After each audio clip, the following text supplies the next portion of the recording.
Queremos darles una bienvenida a aquellos que se están uniendo a nosotros por los medios de comunicación, ya sea en el hogar o en iglesia, con internet, por medio del canal de televisión, y también los que nos están escuchando en la radio. Sean bienvenidos a esta serie. También ustedes que están aquí en la iglesia central de Estelí con nosotros, sean bienvenidos. El mensaje que tenemos para mañana, vamos a estar cerrando con esto que se titula El Armagedón y el milenio. No te lo vayas a perder. Va a ser una fiesta espiritual.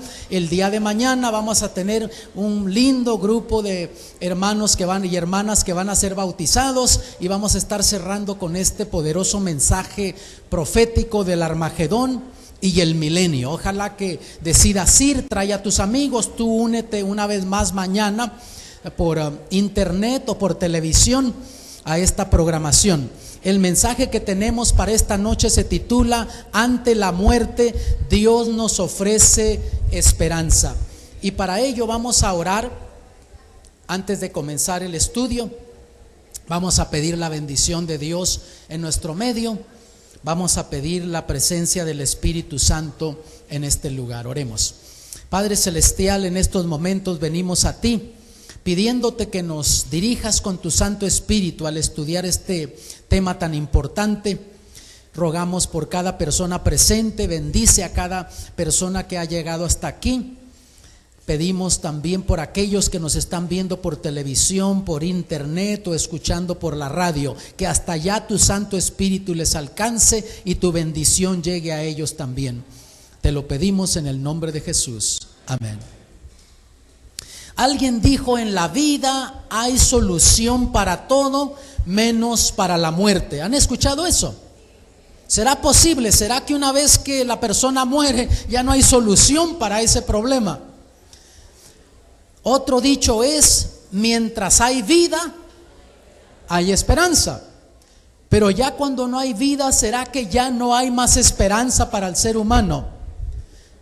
Bueno, vamos a ver qué nos dice la Biblia, pero vean la pregunta que se hizo el patriarca Job, allí en Job capítulo 14, versículo 14.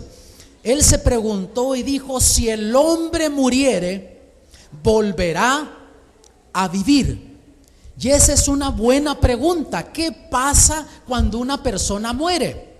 ¿Qué le sucede a una persona cuando muere? ¿Dónde está? ¿A dónde va? ¿Qué dice la Biblia? ¿Volverá a vivir esa persona una vez que muere? Vamos a ir a la Biblia a ver qué nos dice la Biblia, porque si vamos a lo que los hombres dicen, vamos a escuchar diversidad de ideas. Y hemos dicho: si está en la Biblia, yo lo creo. Si no está en la Biblia, no es para mí. Una vez más, si está en la Biblia, yo lo creo. Si no está en la Biblia, no es para mí. Ahí en Apocalipsis 1:18, hablando el Señor Jesucristo, dijo: y el que vivo y estuve muerto, mas he aquí que vivo por los siglos de los siglos, amén, y tengo las llaves de la muerte y del Hades. Y el Hades, hermanos, en el idioma griego quiere decir la tumba, la sepultura. Y el Señor Jesús dice: yo vivo, pero estuve muerto, pero vivo. Y ahora dice: tengo las llaves de la muerte y de la sepultura. Qué hermosa promesa, ¿no te parece? Para toda persona que muere, antes de morir puede tener la certeza que el Señor Jesús tiene las llaves de la muerte y de la tumba. Ahora muchos se han preguntado: ¿qué es muerte? Una descripción sencilla sería: muerte es ausencia de vida. Eso sería muerte. Muere una persona, la vida está ausente, ya no tiene más vida. Eso sería la muerte. Es una explicación, una descripción sencilla, pero al mismo tiempo muy profunda. Ahora, si la muerte es ausencia de vida, entonces para entender la muerte, primero tenemos que entender el proceso de la vida. Y en Génesis 2:7 encontramos cuál fue el proceso de la vida. Dice allí: formó pues Jehová Dios al hombre del polvo de la tierra, y alentó en su nariz soplo de vida, y fue el hombre en alma viviente. Aquí vemos que Dios utiliza dos elementos al crear al ser humano para que fuera un alma viviente, para que tuviera vida. Tenemos que Dios hizo el cuerpo del polvo de la tierra y luego le sumó, le agregó el soplo de vida, y el ser humano, el hombre, llegó a ser alma viviente. Quiere decir que el puro cuerpo hecho del polvo de la tierra no era alma viviente, no era ser viviente. El soplo de vida que Dios le dio, eso no es tampoco alma viviente. Es la unión de esos dos elementos lo que hace el alma viviente. Y el soplo de vida, eso que Dios le dio al hombre, formó el cuerpo y luego le alentó el soplo de vida. Ahí en el libro de Génesis, en el capítulo 2, se usa la palabra hebrea nefesh. Y en el Antiguo Testamento tú encuentras esa palabra para referirse a soplo de vida, o también le alentó el espíritu, se usa la palabra nefesh. En el Nuevo Testamento se usa la palabra neuma, que es una palabra griega, porque el Antiguo Testamento fue escrito en hebreo, Nuevo Testamento en griego. Y esa palabra neuma es muy común. En algunos países a las ruedas de los autos les llaman neumáticos. ¿Han escuchado esa palabra? Neumático. Viene de esta palabra griega neuma. Y la palabra neuma en griego quiere decir energía, oxígeno o chispazo. Entonces, cuando Dios creó al hombre del polvo de la tierra, estaba ese cuerpo innato ahí. Y Dios le alentó el soplo de vida, le dio ese chispazo, ese oxígeno, esa energía que hizo que sus pulmones comenzaran a bombear, que la sangre comenzara a circular, que el corazón comenzara a bombear y enviara sangre al cerebro y oxigenara el cerebro. Y entonces el hombre fue un alma viviente. Cuando muere la persona, sucede exactamente el mismo proceso que la vida en la creación, nada más que a la inversa. Vean, muere la persona y vean lo que sucede. Eclesiastés 12:7. Y el polvo se torna la tierra como era, y el espíritu se vuelve a Dios que lo dio. Aquí no se usa soplo de vida, se usa la palabra espíritu, pero es la misma palabra nefesh en el idioma hebreo. Notan que es exactamente el mismo proceso que la vida, nada más que a la inversa. Ahora la pregunta ha surgido: ¿podrá el espíritu vagar? Hay gente que se ha preguntado eso, porque la gente dice el alma anda vagando de esa persona, anda penando. Pero descubrimos que el alma viviente, ¿qué es? Cuerpo y el soplo de vida. Pero la gente dice eso que se desprende del ser humano cuando muere, eso que Dios le dio, eso anda vagando, y eso le podríamos llamar espíritu o soplo de vida. ¿Será que puede vagar eso? Vamos a ver qué nos dice la Biblia. En Eclesiastés capítulo 9, versículos 5 y 6, leemos lo siguiente: porque los que viven saben que han de morir, mas los muertos, ¿cuántos saben, hermanos? Nada saben, ni tienen más paga, porque su memoria es puesta en olvido. Cuando la persona muere, su mente queda como un estado de coma profundo. No sabe lo que le sucedió. Noten también: su amor y su odio y su envidia fenecieron ya. Si era una persona que te amaba mucho, no te puede venir a expresar esos sentimientos. Si era una persona que te odiaba, no te puede venir a expresar esos sentimientos. Desaparecen los sentimientos de esa persona. Ni tiene más parte en el siglo en todo lo que se hace debajo del sol. Y una persona me dijo: pastor, pero es que el espíritu está ya alabando a Dios en el cielo. Vamos a ver qué dice la Biblia. Vean en el libro de Salmo capítulo 6 versículo 5. Dice allí: porque en la muerte no hay memoria de ti. ¿Quién te lo hará en el sepulcro? Cuando la persona está muerta, no puede estar alabando a Dios. Incluso noten también aquí en el Salmo 146 versículo 2, dice: alabaré a Jehová cuando en mi vida. No dice que en espíritu cuando esté en el cielo. Alabaré a Jehová en mi vida. Cantaré salmos a mi Dios cuando mientras viviere. O sea, mientras estoy vivo voy a cantar a Dios. Versículo 4, vean por qué.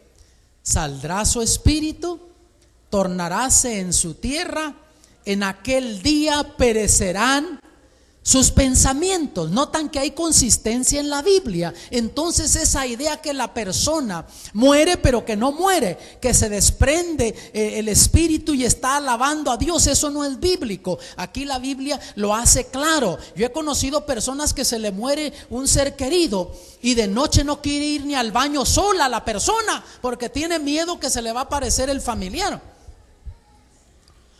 En cierta ocasión yo me encontraba dando una serie de conferencias en El Paso, Texas, y el hotel donde me estaba quedando quedaba un poquito distante de la iglesia, y había hecho yo algunas visitas, y regresarme al hotel me iba a quedar muy correteado para venir a la iglesia, para la campaña, y me sentí un poco cansado, así es que opté por irme al panteón de la ciudad. Y me metí en mi auto ahí, me remonté hasta lo más profundo allá del panteón, debajo de unas arboledas, recliné el asiento del auto, puse musiquita suave y me quedé profundamente dormido unos minutitos, ya que me eché esa siesta sabrosa, encendí el carro y me fui a la iglesia. ¿Cuántos de ustedes se atreverían a ir al panteón a medianoche solos? Sean sinceros, levante la mano el que se atrevería. Están siendo sinceros, la mayoría de la gente tiene miedo. Pero alguien dijo, cuídate de los vivos, no de los muertos. Los muertos no te pueden hacer nada. Pero yo me atrevería a ir al panteón aquí, hermanos, en la ciudad de Estelí, solo. La gente está muerta, nada sabe. Pero hay barrios de Estelí que no me atrevería a ir solo yo de noche, porque entro vivo y no salgo de ahí. ¿Sí o no? Y al panteón entro vivo y salgo vivo, porque ahí solo muertos hay, nada saben. Vean, cuando recién leí yo esto por primera vez en la Biblia, esto me sacudió a mí. Yo tendría unos 17 años cuando leí esto, y vean lo que dice Eclesiastés capítulo 3 versículos 19 y 20. Porque el suceso de los hijos de los hombres y el suceso del animal, el mismo suceso es. O sea, el rey Salomón, el sabio Salomón, de paso, aparte de nuestro Señor Jesucristo, no ha habido otra persona más sabia en esta tierra. Y él dice eso, que entre el animal y la bestia, el proceso de la muerte, dice, es el mismo. Como mueren los unos, así también mueren los otros, y una misma respiración tienen todos. Ni tiene más el hombre que la bestia, porque todo es vanidad. Todo va a un lugar, todo es hecho del polvo y todo se tornará en el mismo polvo. Entonces, hermanos, ¿qué nos hace diferentes a nosotros de las bestias? Mira, la bestia actúa por instinto. La bestia no puede elegir obedecer o no obedecer. Actúa por instinto. Tú y yo somos seres racionales. Dios nos dio, que podríamos decir así, si queremos, otra dimensión, si así le quieres llamar, que es la fase espiritual del ser humano, una conciencia por donde se comunica el Espíritu Santo con nosotros. Ya hablamos de eso, recuerdan que cuando tú estás por hacer algo malo, el Espíritu de Dios te habla la ley de la conciencia. Es como Dios se comunica. Dios nos hizo seres espirituales. Tú eliges servir a Dios o no servirle, obedecer a Dios o no obedecerle. La bestia no, la bestia actúa por instinto. Fuera de eso no hay mucha diferencia entre el hombre y la bestia. Muchos se han preguntado, ¿pero qué no han subido al cielo los fieles hijos de Dios? Esos grandes hombres que se mencionan en la Biblia, ¿qué no están ya en el cielo gozando de la vida eterna?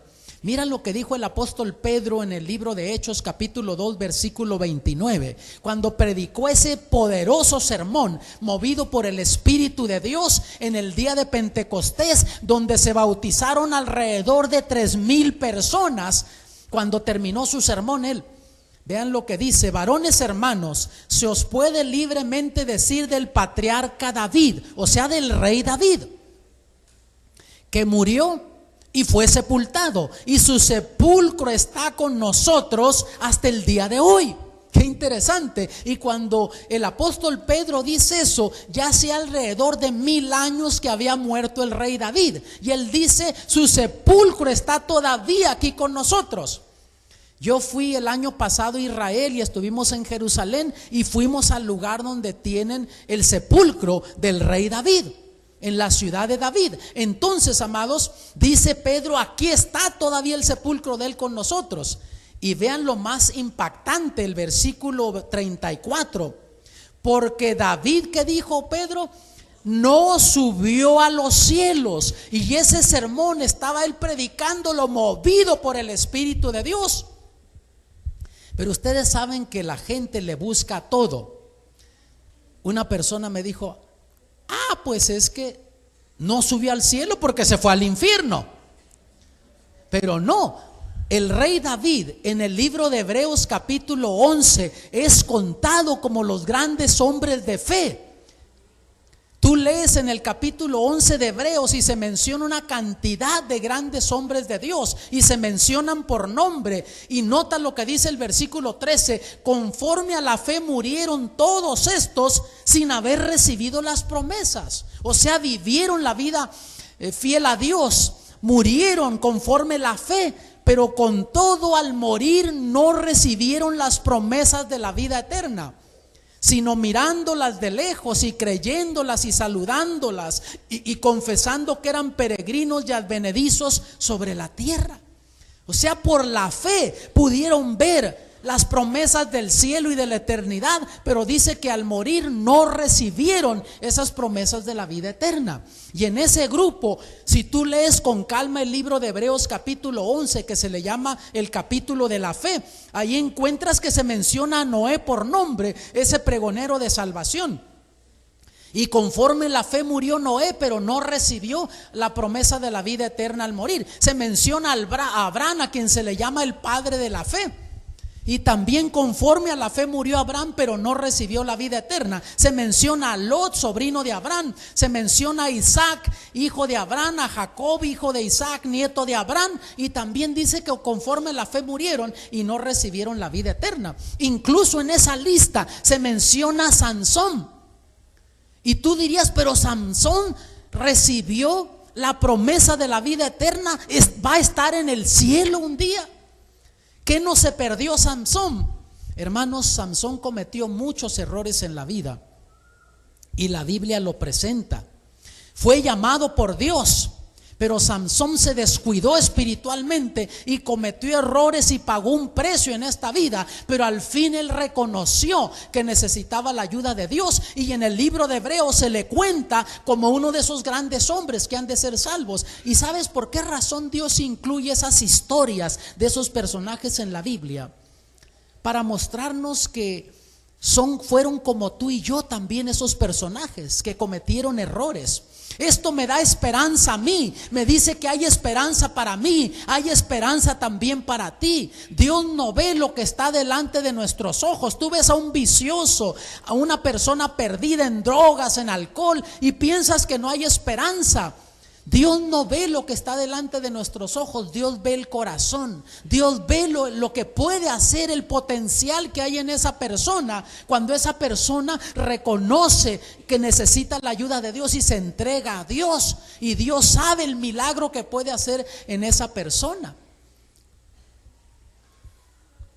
Y mira, después de que menciona por nombre una lista, después menciona por características. Yo nada más te voy a leer un poquito, versículo 33, que por fe ganaron reinos, obraron justicia, alcanzaron promesas, taparon las bocas de leones. Y se sigue hablando de otras características más de grandes hombres de fe. Y mira el versículo 39, ya concluyendo en el versículo 40 el capítulo, pero mira el versículo 39 lo que dice: y todos estos, aparte de los que se mencionan por nombre, esos que se mencionaron por características, dice, y todos estos, aunque obtuvieron buen testimonio mediante la fe, no recibieron la promesa. Murieron y no se fueron al cielo inmediatamente. ¿Por qué razón?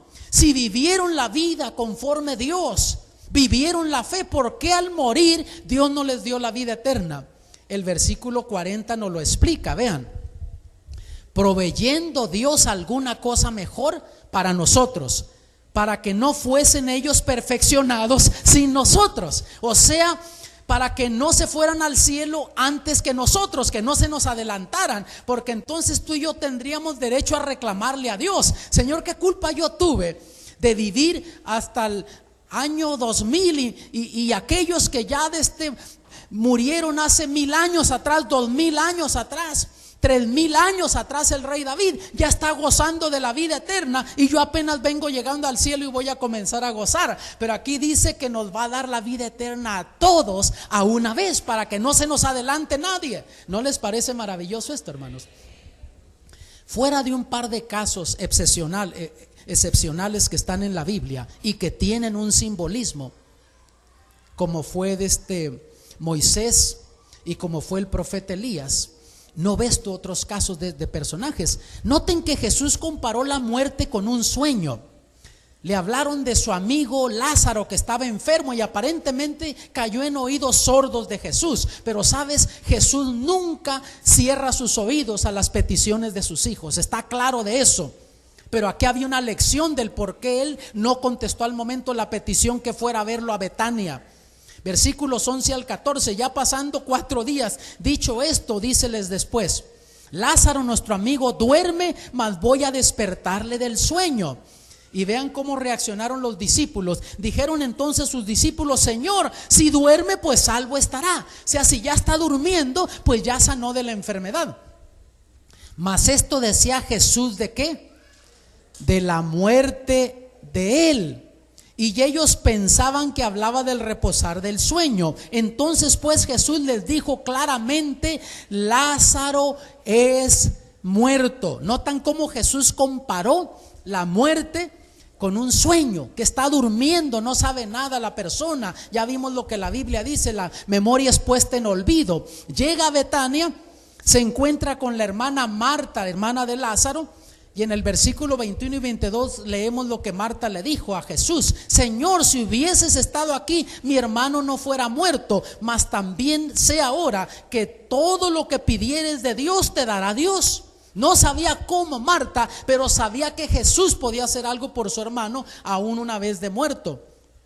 Versículos 23 al 26, dícele Jesús: resucitará tu hermano.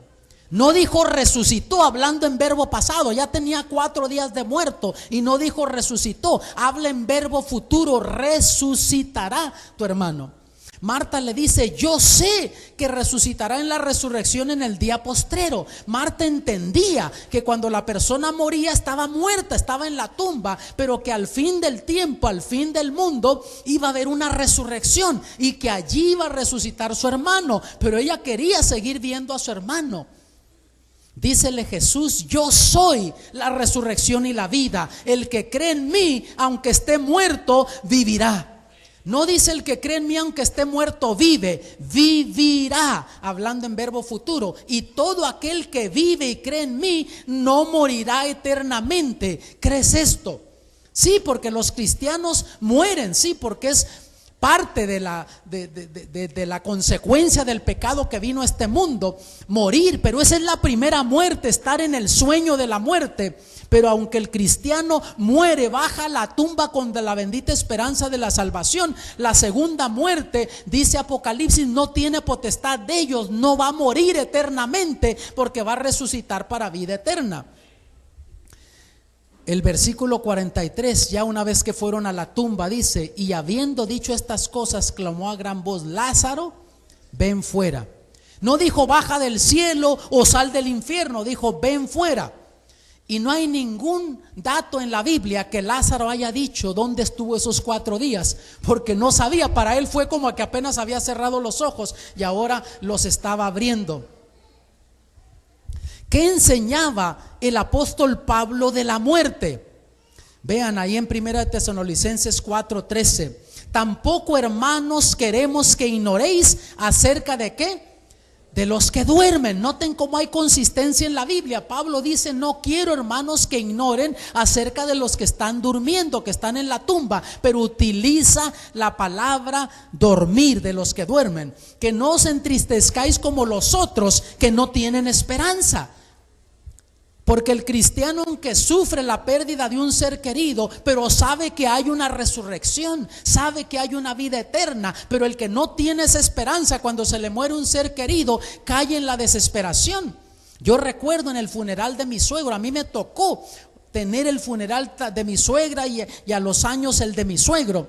Y cuando estábamos ahí en el funeral, en el panteón, se me acercó un empleado y me dice: ustedes son cristianos, ¿verdad? Le digo: sí. Le digo: somos de la iglesia adventista. Dice: sabe, yo veo funerales todos los días, y cuando vienen a sepultar a alguien que cree lo que la Biblia dice y cree en la resurrección, usted ve a esa gente, aunque pues les duele separarse del ser querido, pero usted ve que están cantando himnos de esperanza, leen promesas de la Biblia. Pero cuando vienen hacer un sepulcro, sepultar a alguien, y la gente no tiene esas esperanzas, usted viera cómo esa gente cae en la desesperación. A veces hasta se quieren tirar a ir a la fosa donde están sepultando a la persona, se desmayan, caen ahí enfermas, dice. Pero cuando cristianos vienen, se ve la diferencia. Y es lo que está diciendo el apóstol Pablo: que no perdamos la esperanza, que no nos entristezcamos. Noten, como los que no tienen esperanza, que no ignoremos a esos que están de los que se están durmiendo, pero que no nos entristezcamos. ¿Por qué razón? Aquí lo dice, versículos 16 y 17: porque el mismo Señor, con aclamación, con voz de arcángel y con trompeta de Dios, descenderá del cielo, y los muertos en Cristo resucitarán primero. Luego nosotros, los que vivimos, los que quedamos, juntamente con ellos seremos arrebatados en las nubes a recibir al Señor en el aire, y así estaremos siempre con el Señor. ¿No les parece maravillosa esta promesa, hermanos? ¿Qué entendía el profeta Daniel de la muerte? Vivió como unos 600 años antes de nuestro Señor Jesucristo, y ya en el capítulo 12, cuando está terminando de escribir lo que se le reveló, dice aquí, Dios le dice: y muchos de los que duermen en el polvo de la tierra serán despertados, unos para vida eterna y otros para vergüenza y confusión perpetua. ¿Notan? Es consistente la Biblia. Hay una resurrección, y unos resucitan para vida eterna, otros resucitan para destrucción eterna, muerte eterna. Y en el versículo 13 se le dice a Daniel: y tú irás al fin, o sea, vas a llegar al fin, o sea, vas a morir y reposarás, vas a estar en el sueño de la muerte. Pero ¿qué se le promete? Y te levantarás en tu suerte al fin de los días, al fin del tiempo. Dice: tú te vas a levantar, o sea, vas a resucitar. ¿Qué entendía Job de la muerte, que vivió siglos antes que el profeta Daniel? Versículos 25 y 26 del capítulo 19: yo sé que mi Redentor vive, y al fin se levantará sobre el polvo, y después de deshecha esta mi piel, aún he de ver en mi carne a Dios.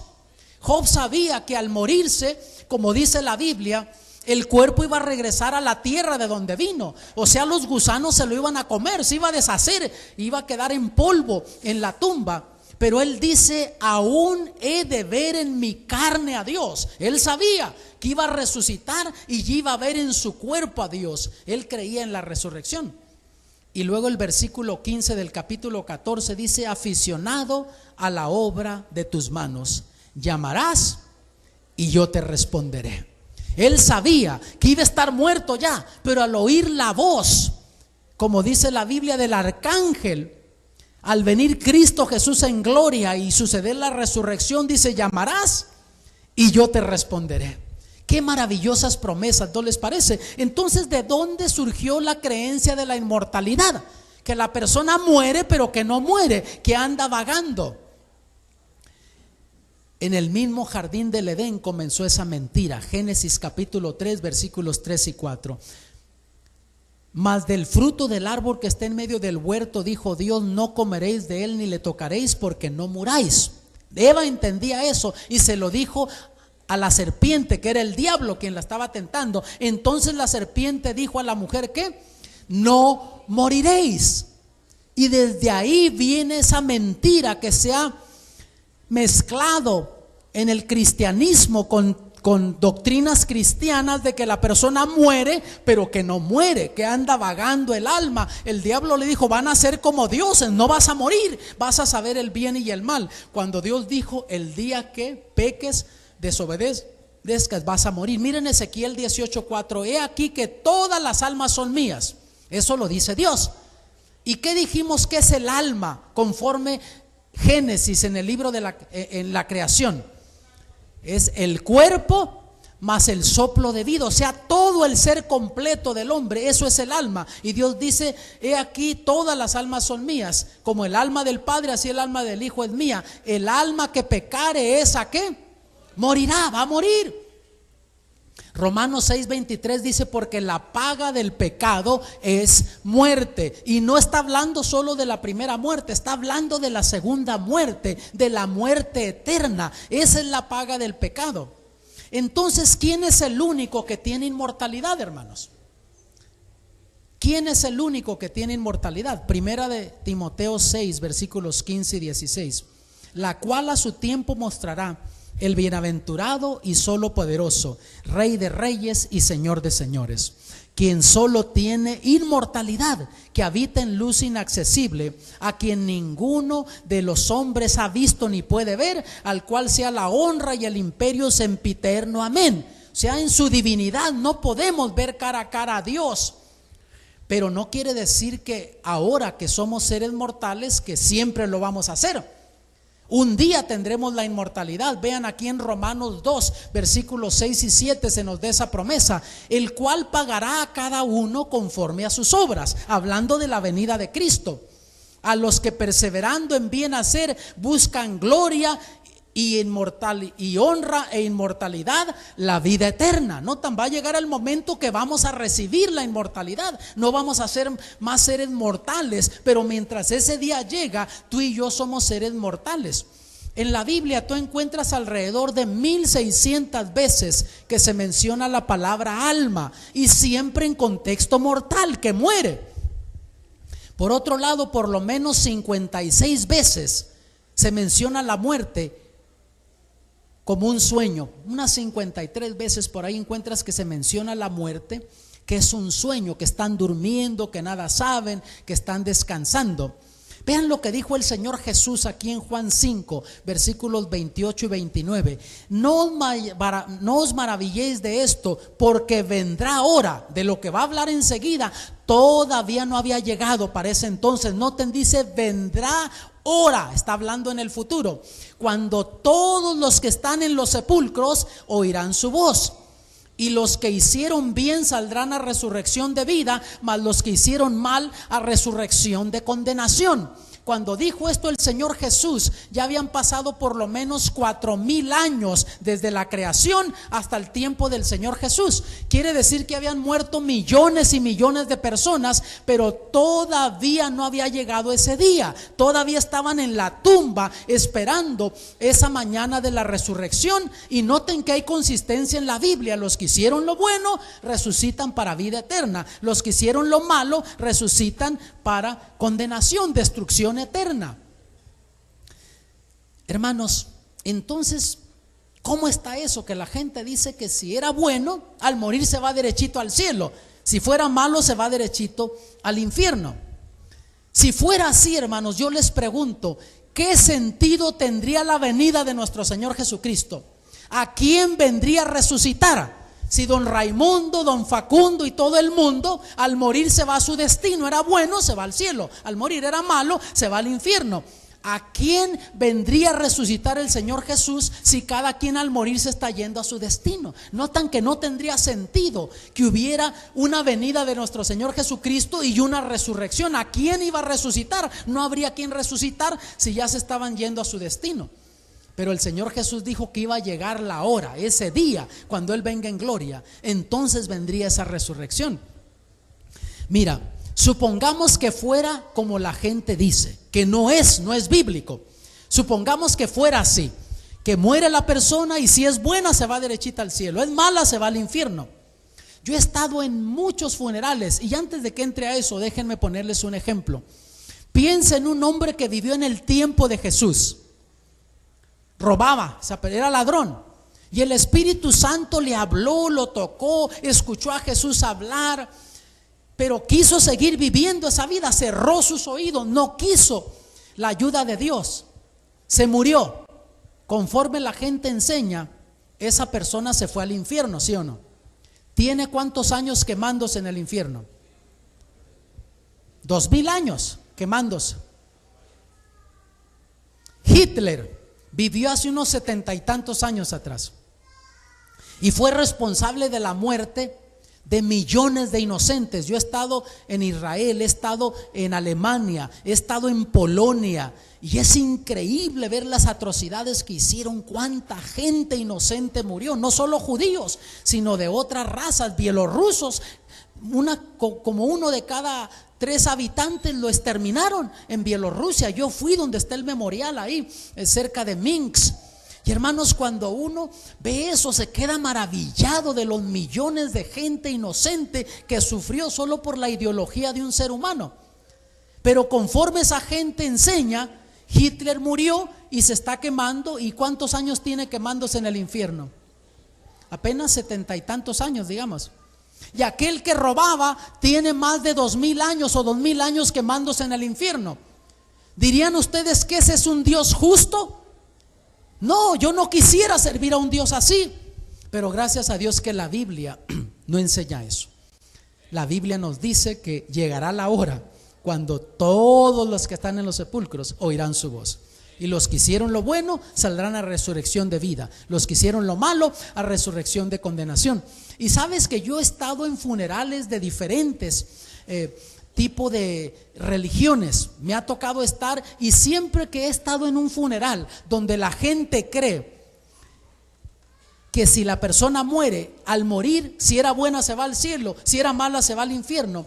Yo he observado, ya sea sacerdote, ministro, pastor, quien esté oficiando en el funeral, he escuchado una cosa, he observado una cosa muy peculiar. Hasta ahora nunca he escuchado que alguien lo manden al infierno. ¿Has escuchado tú eso?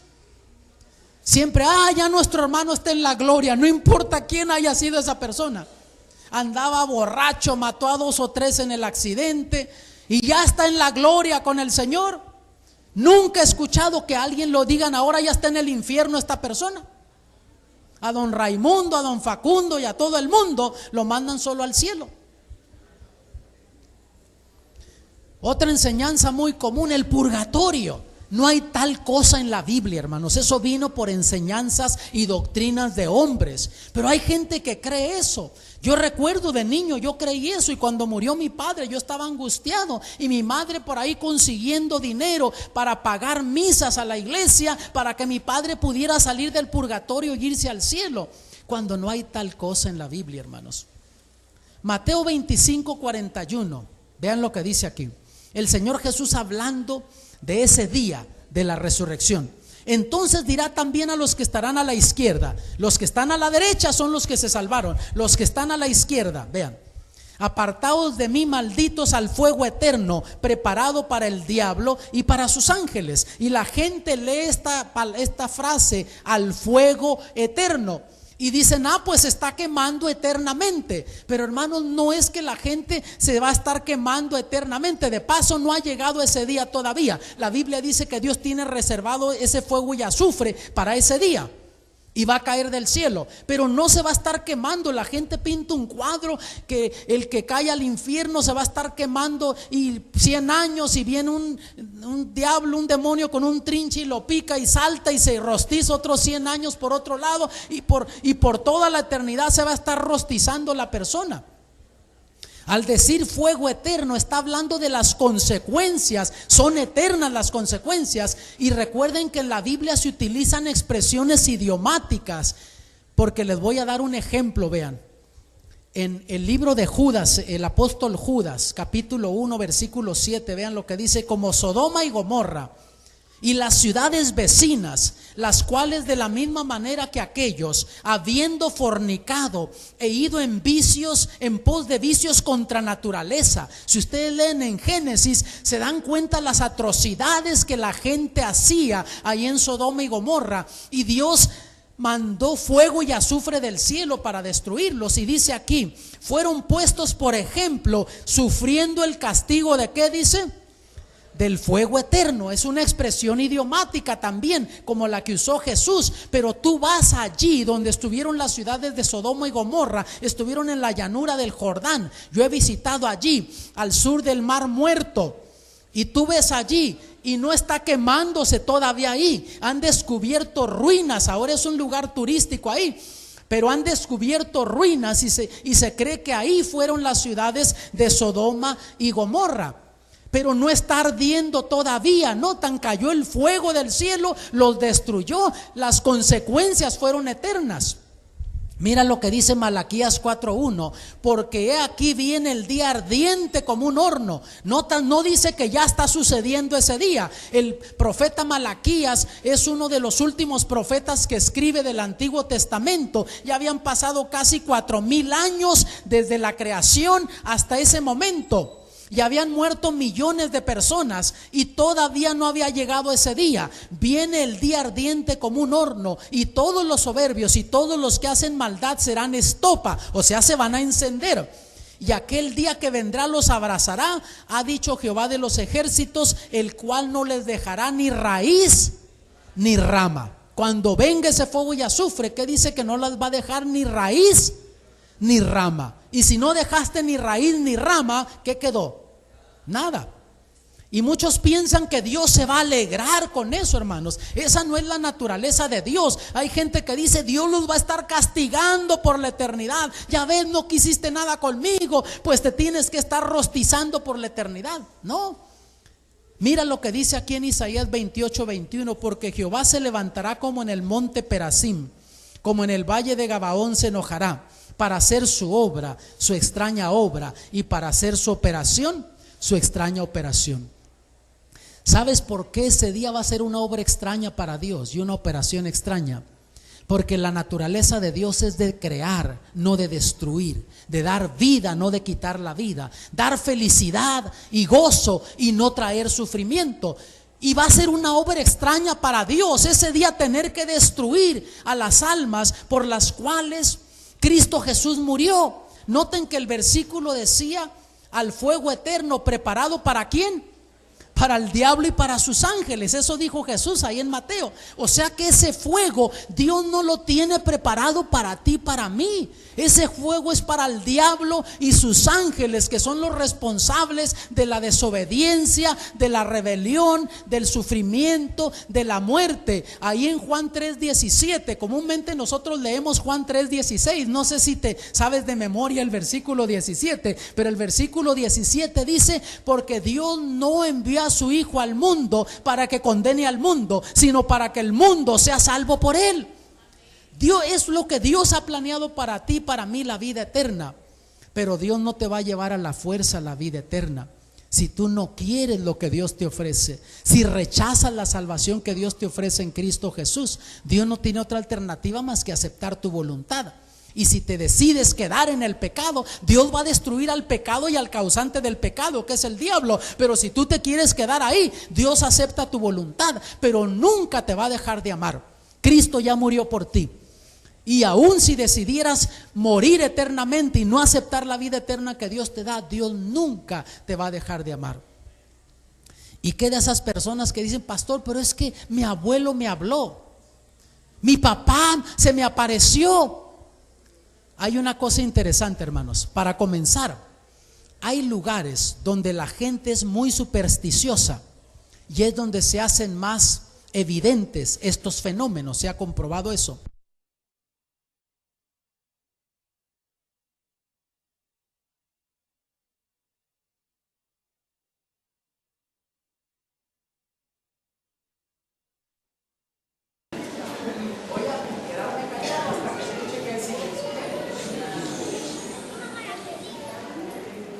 Ahora sí, vamos a ver si me escuchan. Y la gente, hermanos, donde es supersticiosa se manifiestan esos fenómenos. Pero por otro lado, en psicología se ha comprobado que nuestra mente logra aceptar cosas. Si tú te sugestionas, tu mente lo acepta, y una vez que tu mente lo acepta, juega trucos contigo, comienzas a ver cosas que no hay. Hay algunas que sí son reales, donde la gente es supersticiosa. Yo recuerdo cuando yo era muchacho, cuando tenía 12 años, y me juntaba con muchachos de 18, 20 años, que se reunían ahí unas cuantas cuadras de mi casa a conversar, contar historias de noche, y yo iba allá y comenzaban a platicar y yo estaba ahí atento, escuchando, y de repente decían, en esa esquina de allá de abajo, a las 11 de la noche se aparece una mujer de blanco.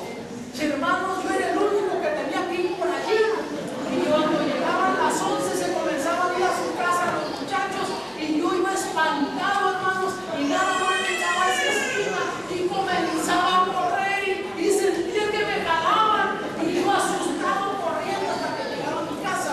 No había nada, posiblemente que yo mismo me estaba sugestionando. Pero sí yo he escuchado personas que me han dicho, pastor, yo escuché la voz de esa persona y yo estoy convencido que no me están mintiendo, no tienen por qué mentirme. Sí escucharon algo, sí vieron algo, pero de lo que estoy convencido que no fue al abuelo ni al padre de la persona. ¿Quién fue entonces? Mira en 2 Corintios 11:14 lo que dice: y no os maravilléis, porque es el mismo Satanás que transfigura en ángel de luz, el diablo que conoce, y desde el mismo principio que introdujo esa mentira de que no muere, que sigue viviendo. Ahora el diablo, en el nombre de la religión cristiana, se ha, hermanos, especializado en engañar a la gente, y donde la gente más cree, el diablo se especializa en engañarlos. Hoy por hoy hay lugares donde la gente adora abiertamente a Satanás, le llaman la iglesia de Satanás, la iglesia del diablo, y hay gente profesional que va y abiertamente, conscientemente sabe que está adorando al diablo, pero al diablo no le importa cómo la gente le rinda culto. La razón por que se rebeló en contra de Dios, porque él quería que los ángeles del cielo lo adoraran, le rindieran culto como se lo rendían a Dios. Quiso ser igual a Dios, y ahora al diablo no le importa cómo la gente le rinda culto, ya sea abiertamente en su nombre o que lo hagan en el nombre de religión cristiana, siguiendo las mentiras que el diablo ha introducido en el cristianismo. En el libro de Eclesiastés capítulo 3 versículo 11 dice la Biblia: todo lo hizo hermoso en su tiempo, y ya ha puesto eternidad en el corazón de ellos. Dios no nos hizo para morir, hermanos. Dios nos creó para vivir eternamente, y ya ha puesto eternidad en nuestro corazón. Quiere decir que aunque tú eres cristiano y tienes la esperanza de la resurrección, crees en esas promesas, tú prefieres mejor vivir y esperar a Jesús venir en gloria que tener que morir y esperar la resurrección, porque nos resistimos a la muerte, porque Dios no nos creó para morir, Dios nos creó para vivir eternamente y puso eternidad en nosotros. En el libro de Salmos 116 versículo 15 dice allí el salmista: estimada es en los ojos de Jehová la muerte de sus santos. Y dijimos que un santo no es otra cosa más que un pecador arrepentido, perdonado y justificado por Cristo Jesús. Y noten que es de grande estima para Dios la muerte de sus santos. ¿Por qué razón? Tú y yo no lo vemos así. Tú y yo medimos la felicidad en días, semanas, meses y años. Dios no mide nuestra felicidad de esa manera. Dios mide nuestra felicidad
Los cristianos ahí se refugiaron por la persecución. Ya hay tumbas de cristianos, encuentras una que otra tumba de personas no cristianas, y las tumbas de personas no cristianas dicen adiós para siempre.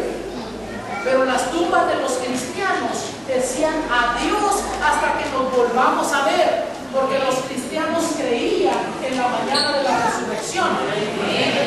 Y en el libro de Primera de Corintios, capítulo 15, versículos 54 y 55, vean lo que se va a decir cuando el Señor venga. Y cuando esto corruptible fuere vestido de incorrupción y esto mortal fuere vestido de inmortalidad, entonces efectuará la palabra que está escrita. Nosotros de cristianos vamos a decir esto: sorbida es la muerte con victoria. ¿Dónde está, oh muerte, tu aguijón? ¿Dónde, oh sepulcro, tu victoria? Porque ya no existirá más la muerte. Mientras ese día llega, la muerte sigue siendo un enemigo para los hijos de Dios, porque Dios no nos creó para morir, hermanos. Pero la muerte del cristiano no es para siempre, es la primera muerte, está descansando en la tumba. Y la Biblia dice que los hijos de Dios, para ellos la segunda muerte no tiene potestad de ellos. Y la razón por la que nosotros tenemos esa esperanza, porque Jesús murió por nosotros en la cruz. Y ahí en Apocalipsis 1:18 él dice: el que vivo y estuve muerto, pasé aquí que vivo por los siglos de los siglos, amén. Y tengo las llaves de la muerte y de la Hades. Jesús tiene las llaves de la muerte y de la tumba. Y porque Jesús venció a la muerte, salió triunfante de la tumba, es por lo que tú y yo podemos tener esa esperanza. Ahí mismo en 2 de Corintios capítulo 15, el versículo 20, dice que Jesús es las primicias. O sea, Jesús es la garantía de que hay una resurrección. Y si tú no vives hasta que Cristo venga, si la enfermedad te arrastra y pierdes la batalla y mueres, si un accidente te quita la vida, si se prolonga el tiempo y llegas a una edad adulta que mueres por la edad, tú puedes bajar a la tumba con esa bendita esperanza que Jesús venció a la muerte, y tú también un día vas a salir triunfante de la tumba, porque Jesús fue el ejemplo de que hay una resurrección. Y tú y yo podemos tener esa promesa, esa esperanza, pero la única forma que tú puedes tener esa garantía es aceptando a Jesús. Él es el que venció a la tumba, es tu única esperanza. Tú no tienes más esperanza si no tienes a Jesús. Y esta noche vamos a tener un lindo bautismo, pero no sé si lo vamos a poder tener. 4 lindas almas iban a ser bautizadas esta noche. Pero antes de que, si viene la luz, pues tendremos el bautismo. Pero si no, yo esta noche quiero orar por ti. Mañana vamos a cerrar con una linda ceremonia bautismal en la presentación que vamos a tener aquí en ese momento de se anunció. Y si tú no has recibido todavía, no has pasado al frente y el Espíritu Santo te ha hablado, tú quieres la vida eterna, tú quieres tener esa garantía de que hay una resurrección, que hay una vida eterna, que te vas a encontrar con tus seres queridos, yo quiero orar por ti. Y pues no sé, no alcanzo a ver manos si se levantan, pero ven al frente. Si el Espíritu Santo te ha hablado, así como hemos hecho las noches pasadas, ven al frente para que ore por ti. Si tú quieres tener esa promesa, esa garantía de que hay una vida eterna, una resurrección, y que tú quieres confiar en Jesús y quieres entregarte a Cristo, acércate al frente, ponte de pie ahí donde estás. Puede ser que le pises los callos a la persona que está a tu lado, pero mi hermano, vale la pena que le pisen los callos si por eso llegas al reino de los cielos.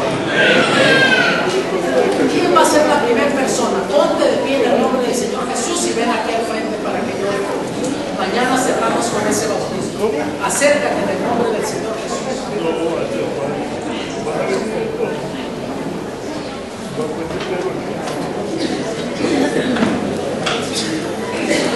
Aquí viene la primera decisión. Venga. Amén.